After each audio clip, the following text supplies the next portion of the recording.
Global Radio Ideas webinar. My name is Ken Benson from the P1 Media Group, and of course, joining us from Germany, the CEO of Benztown, Andy Sanneman. Welcome. Welcome. Ken, thanks for the intro. Rachel, so happy you're here. So everyone, me too. Thanks for joining us for today's webinar, how to get the most out of your station voice. As always, guys, chat box is activated. Let us know where you're watching, and if you have a question, type it in during the webinar, and we'll try, and Rachel's going to try to answer all your questions after or later in the show. So we've had a lot of amazing guests in our first 5 years, all programming related, but for the very first time, we have a professional voiceover artist. So we're really excited about that. And let's tell you a little bit about Rachel. Anyone that knows her, and I imagine some of her clients are on this webinar today, is she loves to talk. So she found the perfect career to turn her love of speech into a professional paying gig. I imagine your parents were happy with that choice too. No, I don't think parents are ever happy when their kids say they want to work in radio. They don't understand. All right. Well, anyway, at 22, she started out as a rock radio DJ, followed by a stint as a program director in West Virginia, but soon figured out the thing she was most passionate about was doing voiceovers, or a fancy word for talking. She's worked as a writer, in her own words, a semi-decent producer, and a voiceover artist for iHeartMedia before moving into her own voiceover world. Today, you can hear Rachel's work all over the world. Some countries she's worked on in the past and presently: Australia, Canada, China, the United Arab Emirates, Brazil, Turks and Caicos. Do you get to visit that place? Because that sure would be fun. Honestly, I have an invitation, and I think I'm going to take them up on it. I think you should. You should. Also in Oman, of course, all over the U.S., South Africa, and many other places. And no format or style is off limits. Rachel does it all. And it's no wonder why year after year she's prominently featured in Benztown's 50 most influential voiceover artists. And in addition to her love of talking, she's passionate about food, dogs, and travel. So there you go. Turks and Caicos has to be on the agenda. Of course. So, Rachel, we're glad you made it. Welcome to the Global Radio Ideas webinar. Thank you so much for having me. It's a complete honor to be here. And by the way, that was Athena, the magical talking cat on everybody's files, who just jumped and dropped my phone. So she's already made her appearance.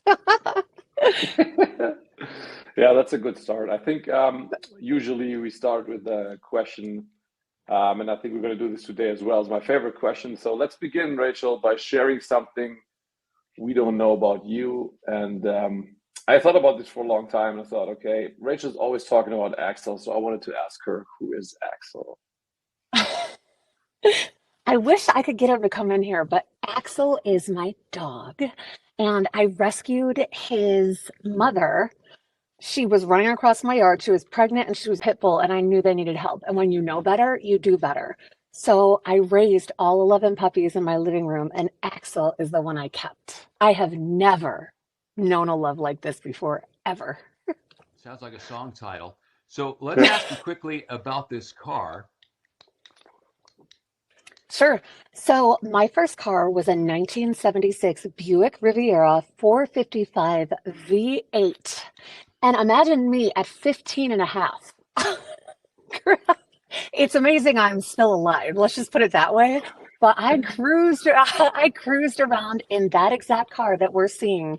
And I loved it so much, and it has so many memories for me, that it was the only legal, if I can't have you, no one can situation, because I couldn't sell it. I was like, you can't drive it, only I can drive it. So it's still in storage, and when I retire, I'm going to restore it and drive it.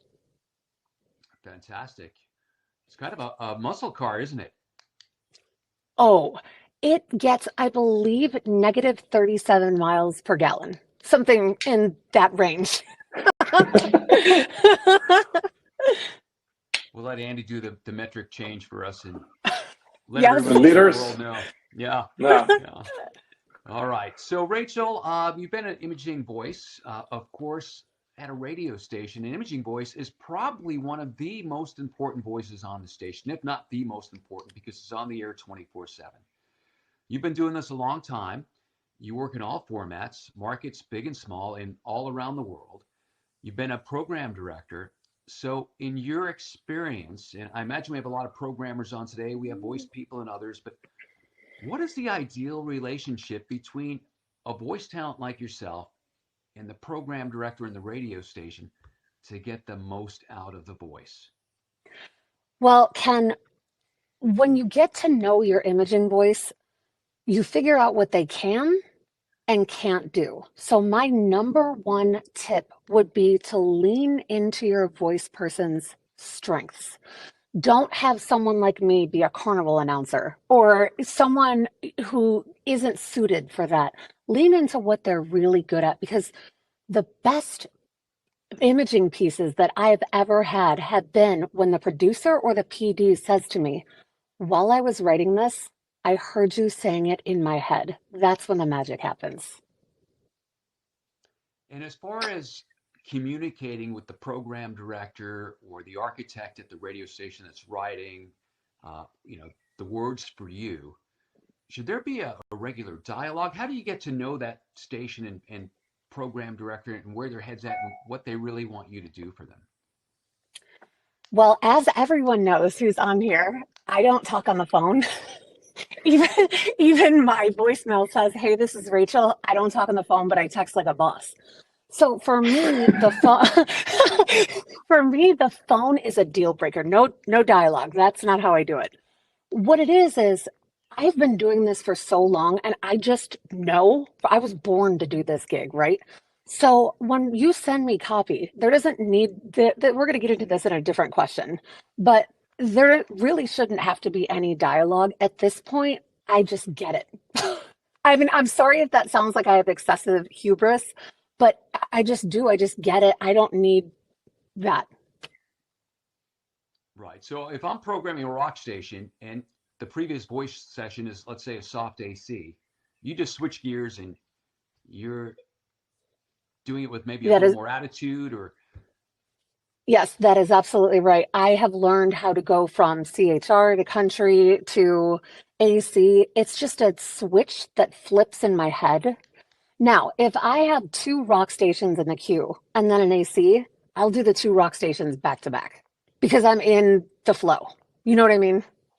Yeah, you usually also know some things about the stations you voice for, right? I mean, we've been working on the CHR library for Benztown for like many, many years. So of course you don't need like any explanations anymore. But if you start doing it, like start doing a new, I think that's what Ken is hinting at. If you start a new gig, like with a new station, there's some like briefings or some like conversations going before that, where you basically learn more about the station and get to know what they're looking for and so on and so on. Yeah, you know what? Sometimes there are, but sometimes there aren't. Sometimes people just know what I sound like. As a matter of fact, most of the time, and they hire me to do the job. If they wanted to hire somebody that they had to coach, they would hire that person. But when you hire me, I just intuitively try to make your life easier. Yeah, and that's what you do every week for me, though. I mean, we didn't have like a lot of revisions in the last 10 years, so absolutely. Yeah, exactly. Exactly. So, And I will just tell it like it is. And I could give you some spiel about how, yes, I go over briefs and that. No, I don't. I just voice the copy. So I mean, it plays in your favor, of course, Rachel. You spent some time as a copywriter at iHeart. So before starting the voiceover business, this is what you did, like it was your main job. So how important is the copy, in your opinion, then, to shine as a voiceover talent? I would say that the copy is crucial, and you should think of it as a foundation on a house. You can decorate it, you can dress it up, but if it's not solid in the first place, it's going to crumble every single time. And definitely think about your words very carefully. I'm a huge fan of keeping it modern and keeping it relevant. I do probably a 50-50 male-female audience split, but especially when you're writing for women. We work in a male dominated field. And I think if you don't know the vernacular of something, go ask someone. Go say, hey, how do I best word this so that our female audience will get this? And there's certain words that you can use that make everything more relevant and modern. For instance, the word dial.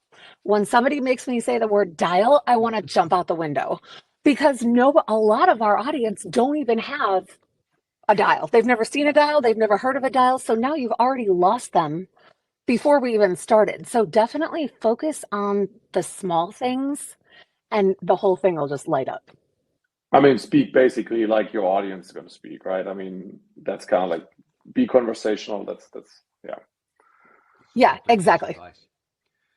So Rachel, to be fully transparent with everyone that's on the webinar today, you and I began working together about 1.5 years ago when my partner Max Dugan and I at P1 Media Group took on the programming responsibilities for 1019 KINK in Portland. And when we came in, you were the primary imaging voice, and you still are, which, I think as we discussed previously, a lot of times programmers come in, they just change the voice, but we did not. But more importantly, and the point I want to get to is recently when we were chatting, you told me, quote, I feel like I know Portland, though you've never been here, because of the copy that we write. So I'm just wondering, again, trying to help people how they can have a better relationship with their own voice talent and get more out of them. What's it like working with KINK, and is there anything others can learn from the relationship that we've established? Yeah, so when I see your copy, I know that you love Portland. It screams it from the pages. And I have a lot of stations that I'm like, I get goosebumps. Like when I'm doing Star here in Atlanta, I'm like, man, these people really love this city. I mean, there's a Baltimore, LA, most of my stations really get that. But with you guys, I think we do local coffee houses. We do local breweries, which is a big thing in Portland. We are very laid back with our attitude regarding pretty much everything, which is very, very good. And my favorite thing about KINK that makes it so special and makes the listeners love it to me is that our KINK P1 Studio Lounge, where we invite listeners to come into the studio and get a once in a lifetime experience with artists they would never be able to see in such an intimate setting, like from Ed Sheeran to Noah Khan. Getting an invite to the KINK P1 Studio Lounge is just magic. It's great. Yeah, it really is. We have a great venue in the building, and it's incredible the amount of artists that come through. And like you said, Ed Sheeran, Adele, Paul McCartney played there 20 years ago. We just had recently Michael Marcaggi, who's got a big hit on the charts in the U.S. The Decemberists the other day, which is a local Portland band. But yeah, it's certainly something exclusively that we have, and of course, you cut promos for those quite frequently. So yes, I feel like I work at the lounge. Thank you. We keep you busy. At the lounge. Write a lot of copy. At the lounge. Yes, at the lounge. At the lounge during the concert. So I mean, I did some research with some imaging people that I know and asked them a little bit like about you and your relationships with them. And what came up very often is that everyone feels that you're blending your personal life into your craft, and that has worked, I think, definitely to your advantage. Would you agree on that? Is that the same way that you see it? Is that a strategy of yours, or is it just coming naturally? Andy, that's a great question. And for me, my job is a relationship. It's not a standard gig, right? So I have to be open and honest. And this way people will see me as a human instead of just a voice girl. So you better believe in my crazier times, if I go out the night before and I lose my car, we're going to go on the wild goose chase together about where in the world in Atlanta Rachel's car is. If I go out on six Hinge dates in that week, you're going to hear about every single one of them, who was good, who was bad. I mean, who I liked, who I didn't like. And you're also going to hear intimate details of my life, like my struggles. I've been very open about mental health. It's something I really, really believe in sharing, and that makes me a person. So I just think that when I share all of that, especially like, for instance, one time my boyfriend broke up with me and I was going to show him. So I went and stole his grill grates out of his grill. So I told my stations, I was crying. I was like, "Wow, this sucks." But I took his grill grates. And that is a story that people still remember to this day. And there's a point to all of this craziness. When people are laughing, everybody wins. Productivity increases. Everyone's in a better mood. Stuff gets done faster. They want to be there. I want to make everything as fun as possible. It's radio. It's supposed to be fun. Yeah, I read that quote today on the plane in a great book that I'm rereading for a second time, Lion Tracker's Guide to Life, where basically it says if you can be yourself in every situation, then you'll basically be a master of your craft. And I think that's really then the quote for you, you know. You know what, Andy, thank you for saying that, because I've had, especially being a female in the industry, oh man, when you're a female, people tell you, you should wear this, you shouldn't wear that, you should sound like this, you shouldn't sound like that. And I have always, I'm not going to do the gesture, but said, you know what, right to their face. I don't remember, I don't have the mental capacity to lie, so I won't remember what I lied about. So I have to be honest. I have no other choice. Well, the one thing I learned from that answer, Andy, is if you date Rachel, you don't ever want to give her your actual address. No, because she's gonna steal your grill grades. No, I mean, why? What was I thinking? Like, I'll show him he can't grill the chicken tonight. Like, I don't know why I would do that. All right, it's Rachel McGrath on the Global Radio Ideas webinar.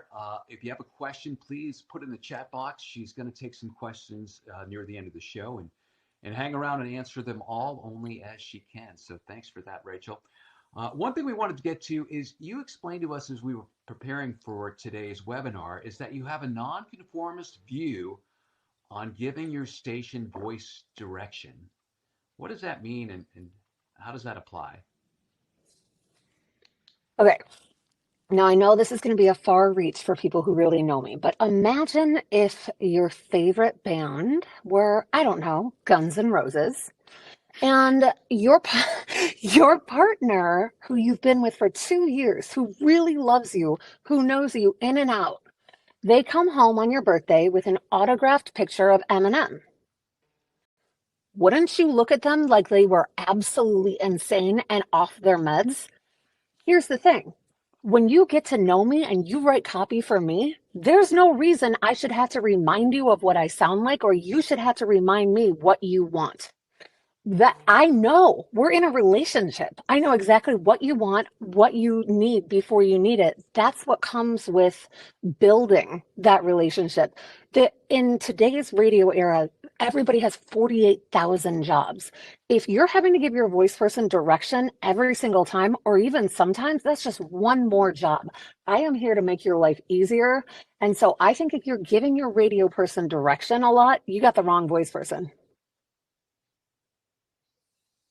Great point. Okay, so I mean, you touched on it a little bit before, the challenges you faced and how you overcome that being a female in a male-dominated industry. That, in my opinion, and we worked with a lot of different voiceover talents at Benztown, there's a little bit shifting, not so much to a male-dominated industry anymore, but give me your thoughts on that, Rachel, because I think you've been there with a couple others, really for a long, long time in that game, that business.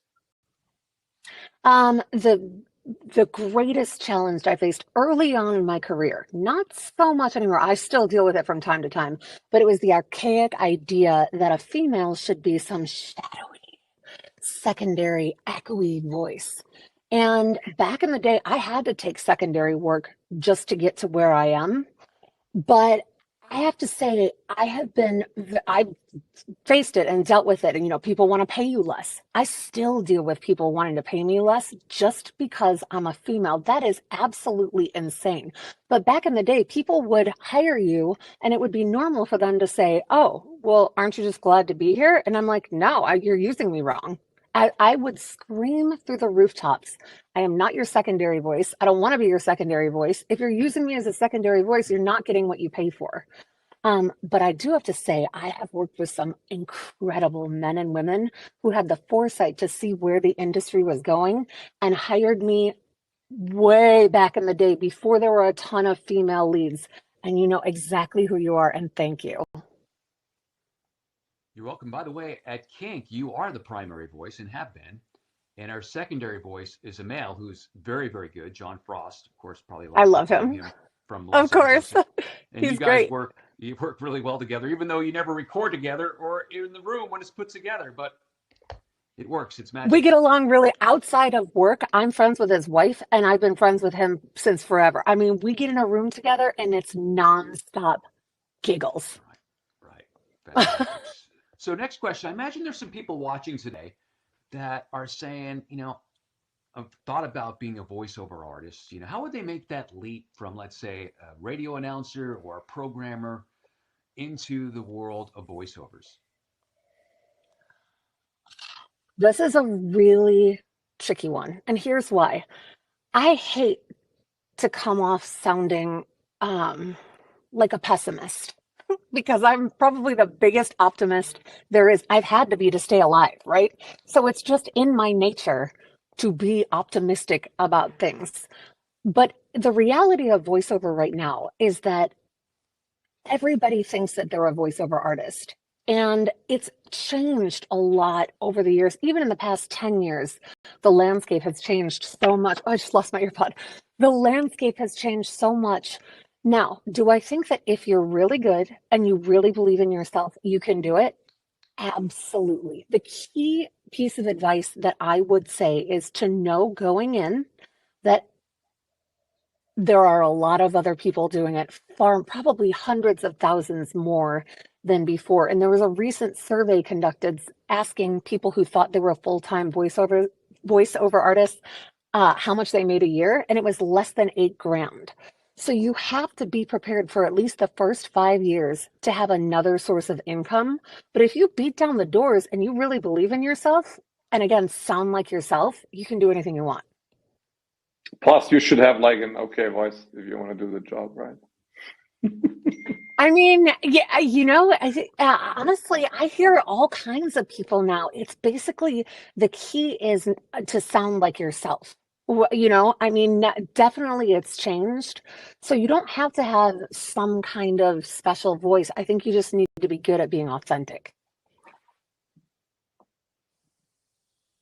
That's a great point.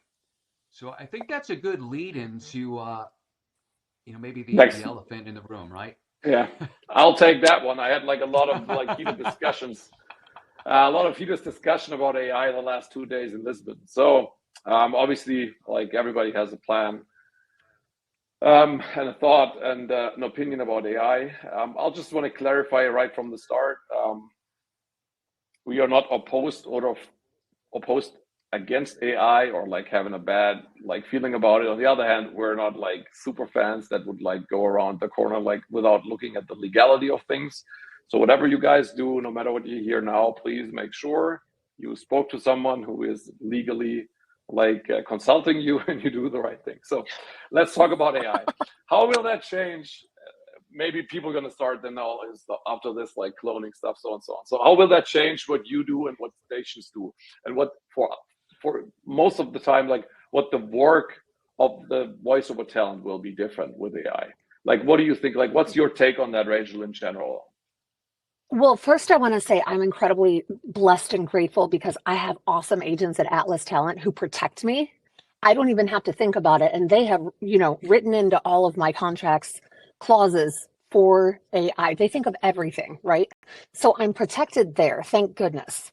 Because I never would have thought about that. You know what I mean? And they're just on it thinking about, okay, no, you can't take her and use her on an AI without her permission. And what a great thing to be protected from. Now, money makes the world go round, as we know. And people ask me, if they paid you a certain amount of money, would you do AI? Yes. the answer is yes, I would. But I always have to think about my mental health too. And being with my radio stations every day is what I live for. So I'd have to have some sort of clause written in there about, still being able to do my day-to-day work. I think everyone is afraid of it. I think everyone is afraid of it, rightly so. I think it is scary. But if I think back to every change that we've ever had, to moving from sending in CDs to MP3s, any change is always scary. And I'm hoping that this one is going to be a lot less scary and people are going to be a lot smarter than people think. I think people can discern between AI and real voices. So I'm hoping that the consumer will dictate whether or not AI works. And there's also like this great that you mentioned that there's also a legality to it that might be easier for voices because, like you said, you could sign your rights away and like sign a contract and somebody pay you for it. Then for a lot of other stuff where like machine learning is included and the data that's going to be used as a source is not basically declared. I mean, it's not the whole topic, but that's the music part of it where like I'm looking at it and we're like discussed it in Portugal and I'm feeling that's kind of like more complicated than the straight out. For me, the voiceover sounds to me, and I'm not a lawyer by any chance, I just speak to someone who really knows, but I'll see it like you, if someone would come along and basically, so you'd say, okay, it's a matter of price, like somebody pay me the right price, like I'm going to be AI for you. So I'm going to be your AI voice. Yeah. I think really anybody would. And if they say that they wouldn't, they're just telling you a bold-faced lie. Yeah. The question is just also, I would worry as a voiceover talent what would happen with my voice. So that would also need to be declared, so people would not like do crazy shit, with the voice of an individual. That's another point, Yes. right? Because at the end of the Absolutely. And it is, I sound cool about it, but I am just as afraid as everyone else. I mean, anybody could do that to me at any point. As far as I know, it could have been done already. You know what I mean? I have without no any problem. idea. Yeah, without any problem. Exactly. So yeah, is it scary? Yeah. Do I lose sleep about it? No.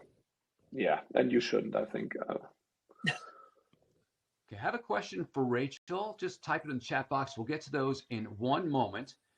But first, the question that makes Rachel most uncomfortable. Oh no, I don't want to do this. It's coming. It's coming. No. I asked Rachel what some of her personal favorite stations for imaging are and why, and they could be any station, anywhere. It doesn't necessarily have to be her own radio stations. Okay, so first of all, I just want to say I'm blaming Ken for this. I gave him a whole bunch of stations, and he and Andy picked the ones to. I was not part of this because okay, so yeah, Benztown would be like really big on that. Okay, then I'm just grab some logos of stations you mentioned in your email and throw them up yes. there. I'm blaming Ken if your radio station didn't get mentioned. I love every single one of my clients. You guys pay my bills. You bought my house. You have Axel eating ribeye. I mean, seriously, if you're not on this list, please don't get mad at me. I love you. However, Star 94 is my local station here in Atlanta. We went through a really hard time. We really did. We were just all over the place. We didn't know what we wanted to do. And now we are just killing it. There's tons of Michael Jackson. There's tons of Whitney Houston. There's tons of just feel good. I mean, that's our slogan, feel good. And so it's great to hear that a station that wasn't doing so well can now be killing it. You know what I mean? 97.9 WRMF just slaughters the competition.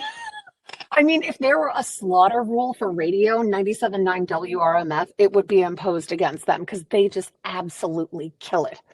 So, and everything about that is local. I mean, it's making people feel local. That's the theme with everything here is local. Of course, Sirius XM the highway, we discover people who haven't been discovered. You know what I mean? And then they become huge artists.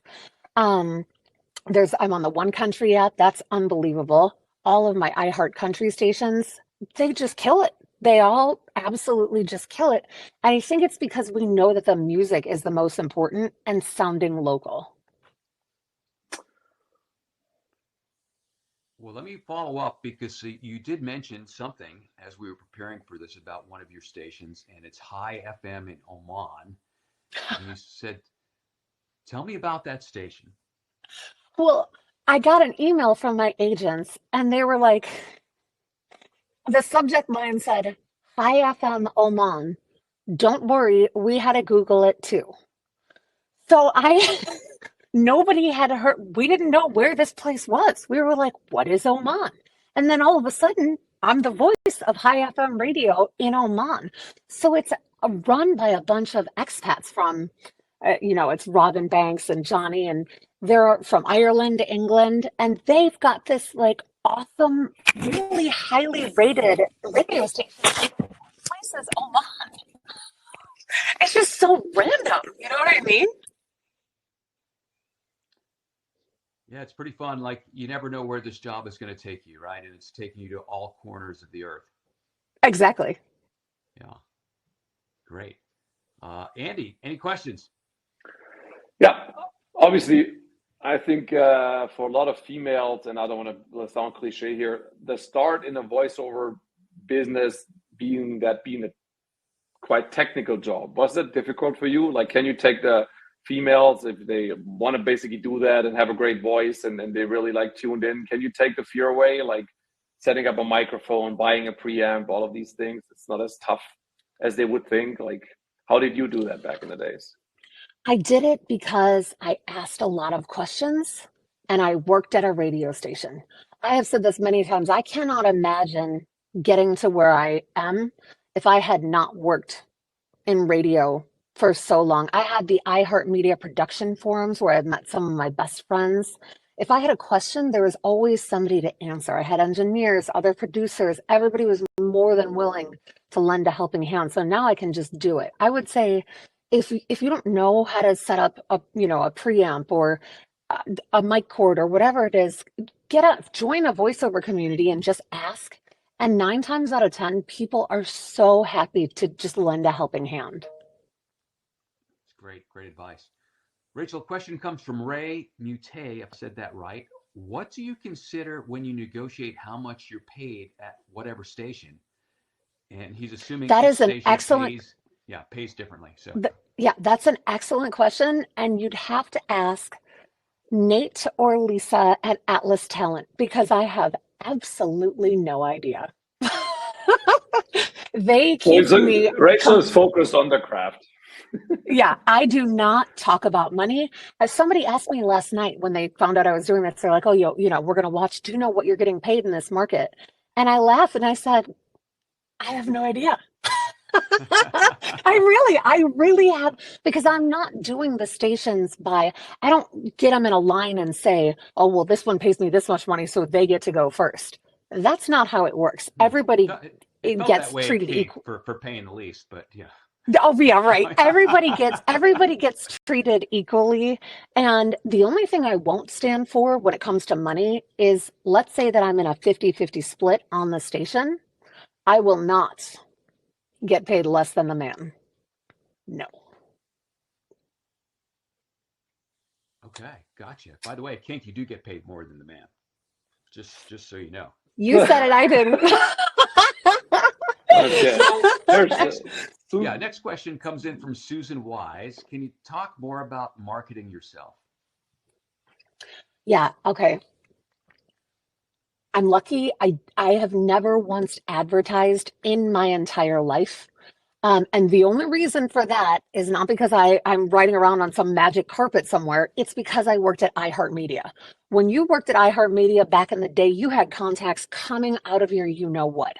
So for me, it was all about relationships. Now, I can tell you from my other voiceover friends about marketing, it really has worked for them. One of their key strategies that they use that really works is getting that my website is so out of date. I'm too busy doing it to show people how I can do it. So I just don't even care. But my socials are up to date if you want to go on my socials.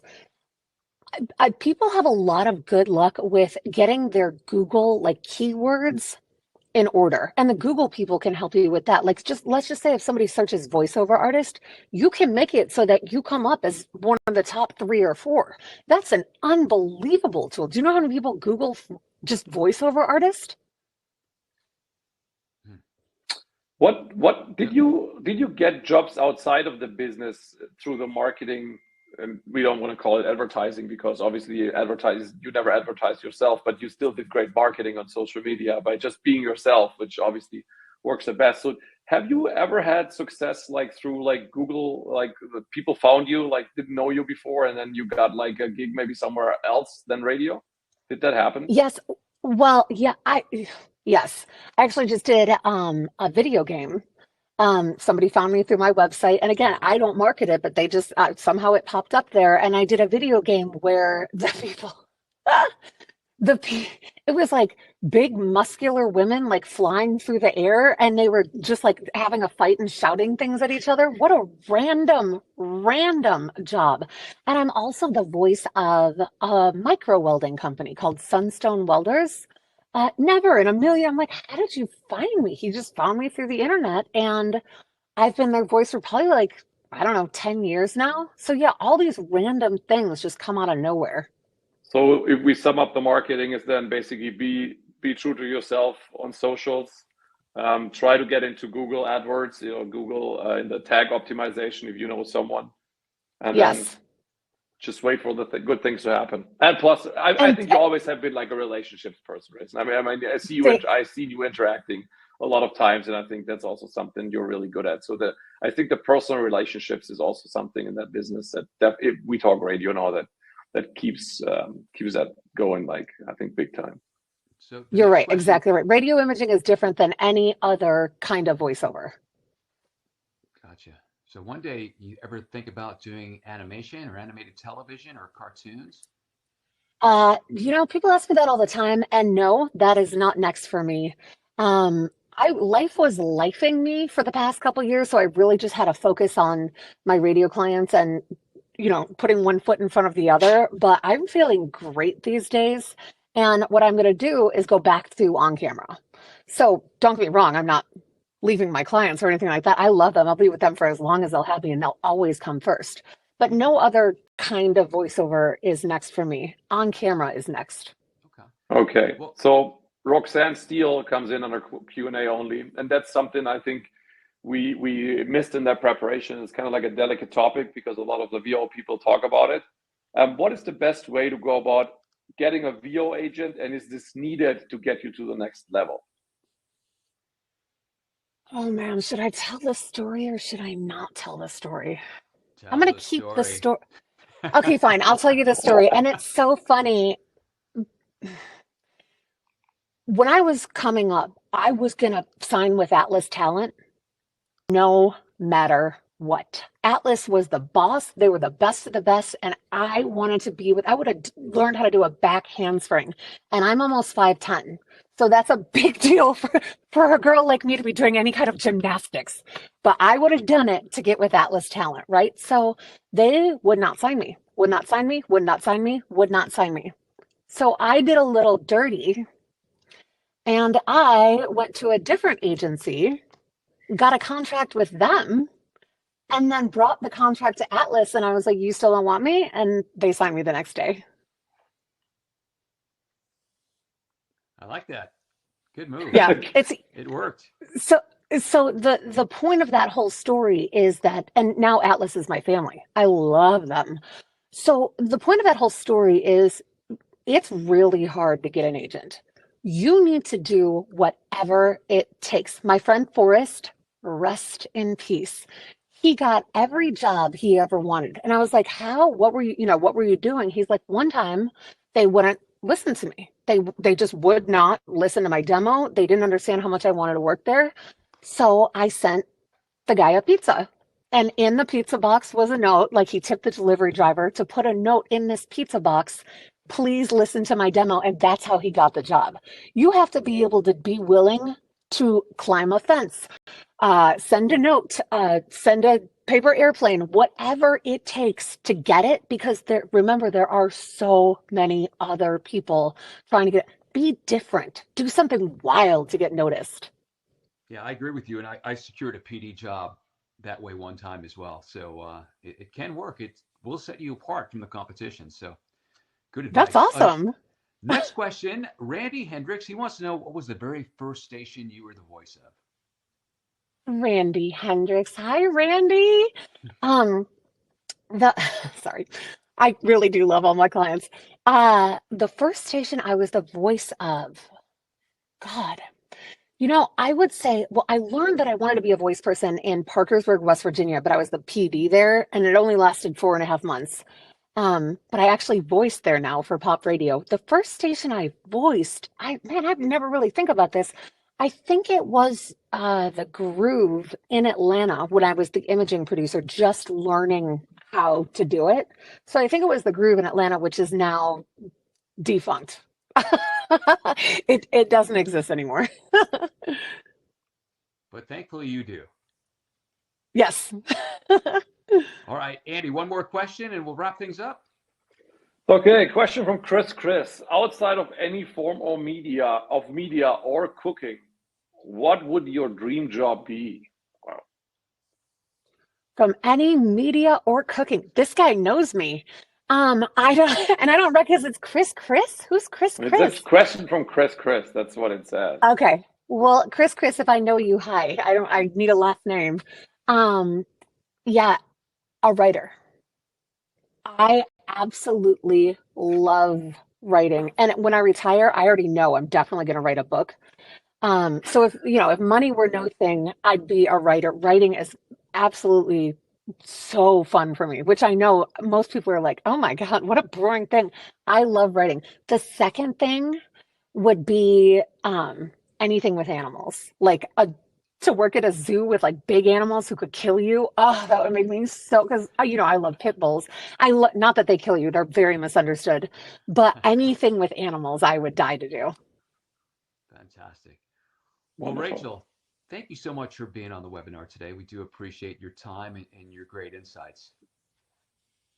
Thank you so much for having me. This has been great. And can I leave everyone with one thing? Of course.